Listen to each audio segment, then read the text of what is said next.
Good evening to all of you.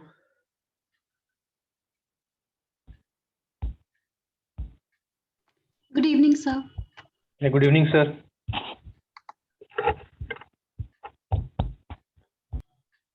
Good evening, sir. Good evening.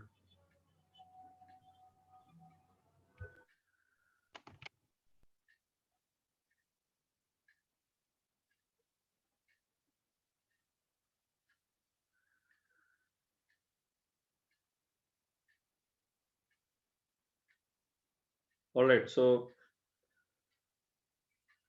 let us proceed then.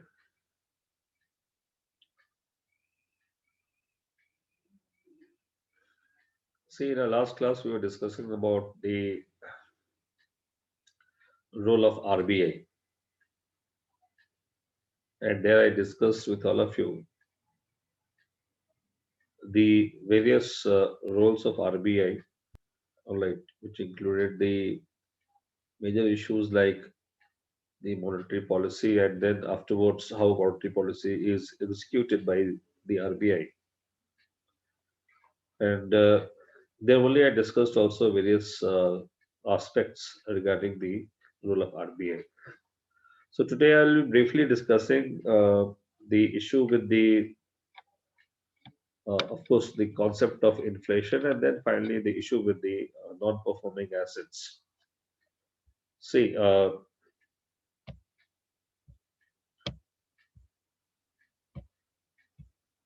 one of the major challenges that RBI is or has been facing has been the issue of non-performing assets and the banking reform.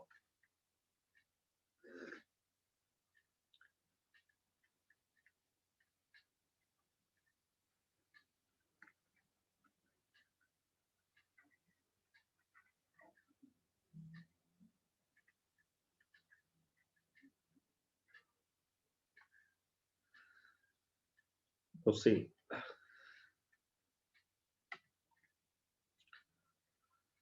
so issue of NPA was also a problem in India right from 1980s onwards as well. And even at this particular point of time, the NPA used to be over around 12% in India. So even after 1991, it continued in a similar fashion. All right. And NPA is still one of the biggest challenges of the banking sectors of India. Fine. So first of all, what is this non-performing assets? So see, we have mentioned about it briefly, where I explained to all of you that under non-performing assets, we define it that any money that is given to the loanee is not recovered within 90 days. So any principal or interest amount on the loan is not recovered within 90 days, that actually has to be now declared as NPA, that is not performing assets. Fine. Now see, now this is important to understand why, because NPA has been always a problem for the Indian banking sector. Now, see, we what we have to understand that in 1991, when we introduced the reforms in the economy, even there was a need of bringing a reform in the banking sector. So, therefore, a committee was constituted under Narsimham Committee. So, Narsimham Committee was formed in 1991 on the banking reforms. Fine, and then again, this reform continued in India. Then in 1997, some more committees were formed. For example, Khan Working Group,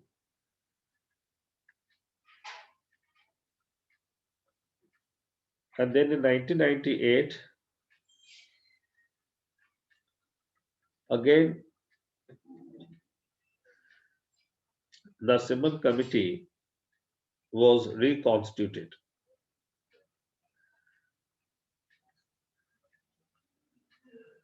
Fine. Then in 2013, PJ Nayak Committee was constituted.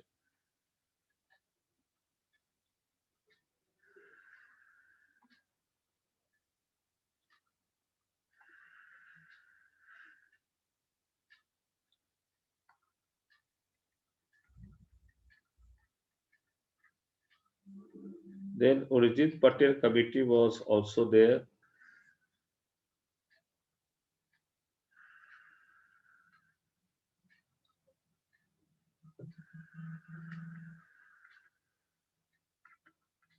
Bimal Jalan Committee also came up. Fine. Now see, the first Narasimhan Committee, it actually gave a recommendation for identifying the NPA in the banking sector at the earliest and to adopt certain standard norms to govern the banking sector in India. Standard prudential norms for the banking sectors in India. Fine. That was a that was the first committee in the banking sector after India's economic reforms. Fine. So standard prudential norms were suggested by the first Narasimhan Committee for the banking sector. In other words, under this prudential norm, the bank has to be transparent in terms of identifying their NPAs. Fine. That was, of course, recommended over here. Fine. Then you see the Khan Working Group was also there in 1997. Fine. And this committee actually gave a recommendation for the concept of a banking sector where the non-banking non-banking companies can be given the right to banking facilities. Now see, Khan Working Group was again constituted by RBI, and Khan Working Group recommended to create a sort of a concept in which even non-banking companies can be given the right to offer the banking facilities to the customers. That was the first time when this particular practice of letting even the non-banking companies to offer the banking services were allowed to be given in India as per the Khan Working Group Committee's recommendation. Now, what was this idea all about? See, under this idea only, you need to understand, as an example, that today you must be knowing about this bank that is called as ICICI Bank. Now, ICICI was not a bank before 1997.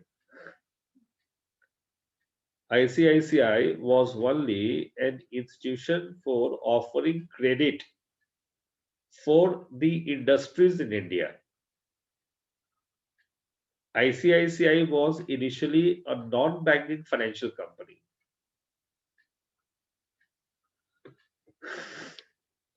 All right. So ICICI was a non-banking financial company which was given the status of a bank only after the recommendations of Khan Working Group.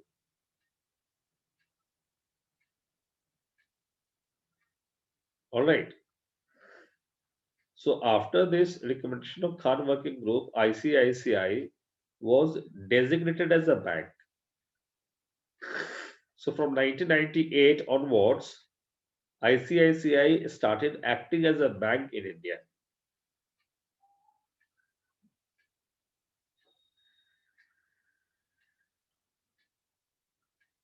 Now, see, this was a major change that took place in India. For the first time, A non-banking financial company was given the task of offering banking facilities only on the basis of the Khan Working Group. It was primarily done in the context of promoting banking business in India, or banking services in India.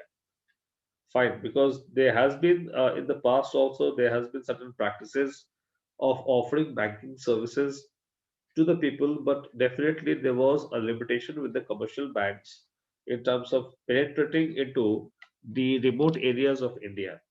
So by of course allowing the NBFCs also to offer the banking services, it would have increased the penetration of banking facilities across all the regions in India. That was the major objective of this recommendation of Khan Working Group, right? So this is how the things started changing. Then you see the Simon Committee too. It recommended for the merger of banks for the first time in India. Now, merger of banks for the first time in India in such a manner that there should be a pyramid of banking sectors in India.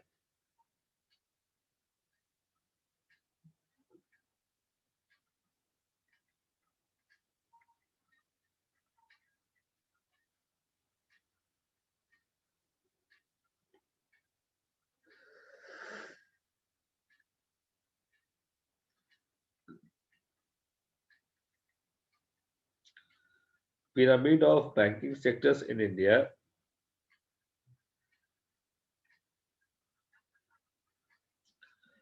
So India needs to create three-tier banking structure in this country.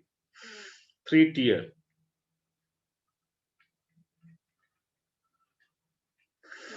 So three-tier banking structure in the country. Of course, the highest tier would be the banks which would be catering the international services, all right, which would be offering or catering the international services.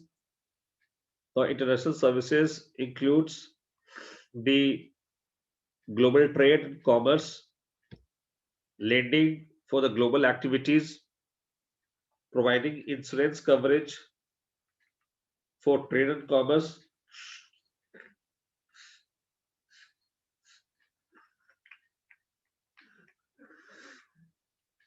then in the second rung there should be few national banks, and these national banks would be serving the interest of the country at national level, and then there should be multiple local banks at the bottom of the tier. Now, to create the international banks, this committee recommended to merge the banks which are stronger in terms of its assets and finances. It did recommend to merge the weaker with the stronger banks. It recommended to merge some of the national banks which have good capital, good amount of assets, to create international level of their orientation or international level of their services, just on the lines of Bank of England, the Bank of Japan, the Bank of France, the Federal Bank of US.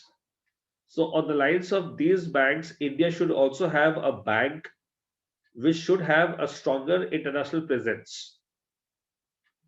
And this can only happen after the merger of the two or three stronger banks together. So that is very important for you to understand. It never recommended to merge the weaker with the stronger banks. Rather, it recommended to merge the stronger with stronger banks. Fine. So that is how it will be creating some strong banks. So that's the reason why today the government has launched a concept of DSIPs.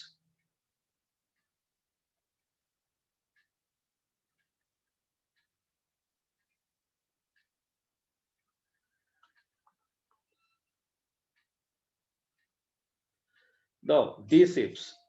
The DSIPs are the domestic standard Indian banks. So the domestic standard Indian banks are only three right now. So DSIPs are only three in India. I mean, the DSIPs designation has been given to only three banks in India: SBI, ICICI, and HDFC. So only these three banks are recognized as domestically systematic important banks of India. All right, so domestically systematic important banks of India, that is DSIPs. So they are recognized as the three stronger banks of India. Domestically systematic international banks of India. So there are only three banks which are recognized as DSIPs in this country. So in other words, these three banks are having strong financial or strong assets to support it. But they are not so stronger the way the Bank of Japan, of the Bank of England, or the other international banks are known to us. So therefore, as far as the Simon Committee 2 recommendations are concerned, of course, there is a need to merge these stronger banks to create one big bank from India which can have the international presence also. That is what was the major recommendation of the Simon Committee 2 at that point of time. Besides that, it also recommended for the mandatory computerization of banks in India. Computerization of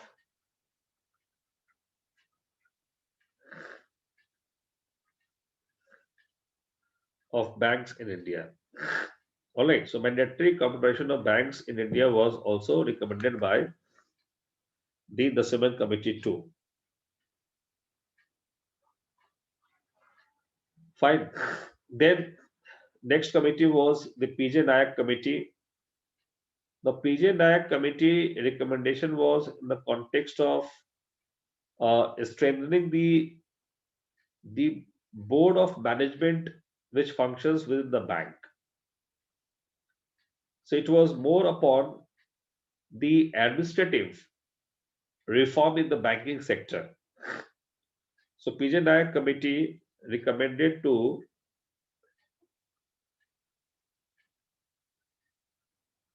strengthen the bank boards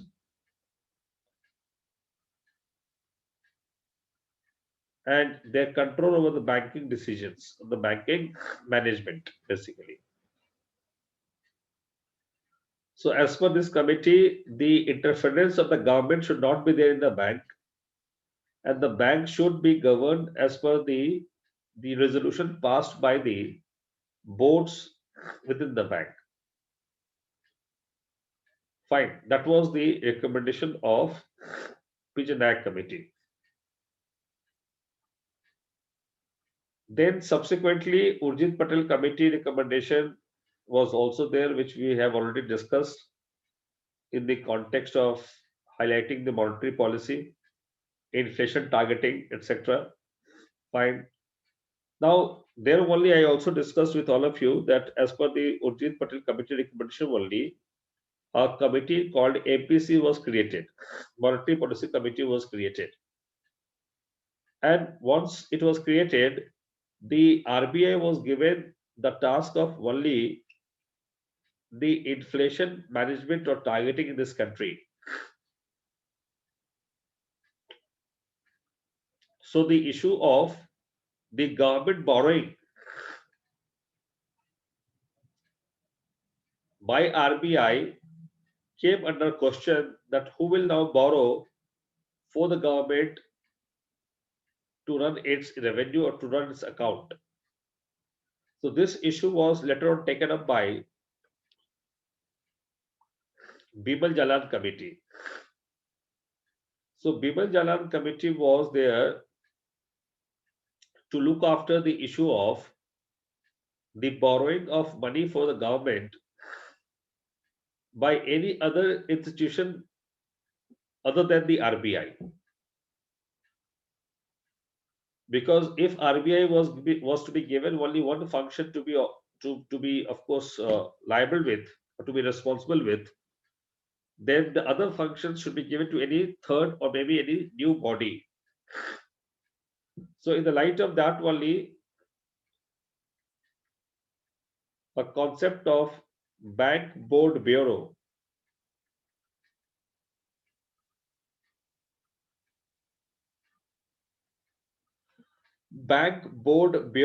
was proposed.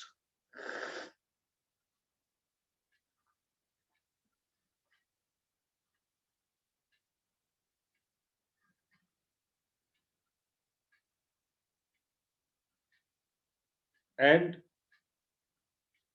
an authority of PDMA was also proposed, that is called as Public Debt Management Authority.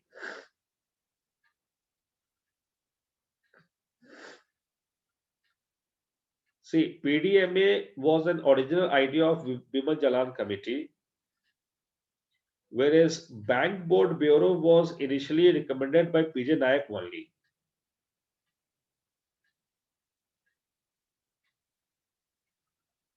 So Bank Board Bureau was originally recommended by PJ Nayak Committee only. Bimal Jalan again reiterated to constitute Bank Board Bureau.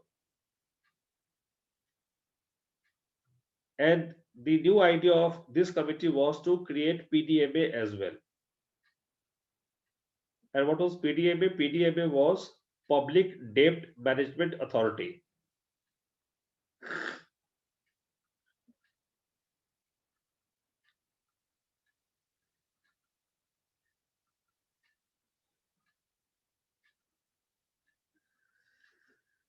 And what PDMA will be doing?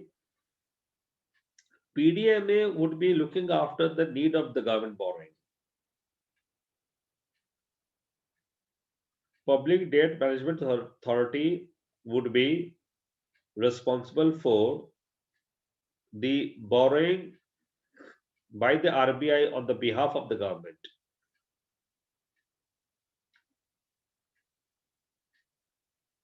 So this exercise would be now given to PDMA.